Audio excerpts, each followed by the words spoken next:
Hello, I'm Jonathan Sutera, your Director of Instruction here at Bonita Bay. Just wanted to give you a little tip that I think is often misconstrued in the golf world. And it's a tip that I think it may seem very simple, but yet will make a really dramatic difference in your golf results.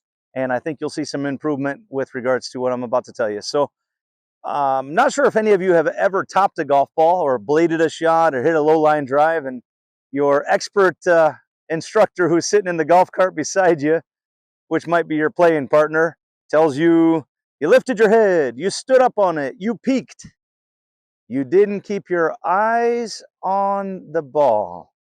So that happens to be a line I think is one of the biggest cliches in the game of golf that I think is often misused. Keeping your eyes on the ball. You know, a lot of baseball players were taught way back when to, keep our eyes on the ball making contact with the bat, see the bat make contact with the ball. A lot of times that's the kind of conversation we'd have back in the day. It seems like it would be logical if we top a golf ball, we must be lifting our head or we must not be keeping our eyes on the ball. So it sounds right, but I'm going to tell you, often what people do is they keep their eyes on the ball. What part of the ball do you think often we're looking at?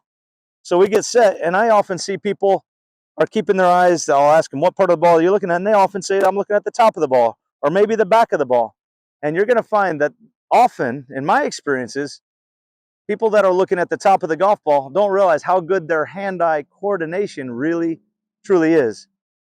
My experience is golfers, when they're looking at the top of the golf ball, they don't exactly hit the center of the sweet spot. They'll often find that the leading edge hits what they're looking at. So keeping your eyes on the ball can often promote topping the ball or hitting it thin or blading it. So I'm a big fan of, when you take swings, focus on hitting the grass. Take a few of those nice relaxed swings, hitting the grass. And then when you're focusing on the golf ball, I use that as a reference point as to where to stand. After that, it's almost like the golf ball's not even there. And then from there, I just focus on taking and hitting the grass that's sitting underneath the golf ball.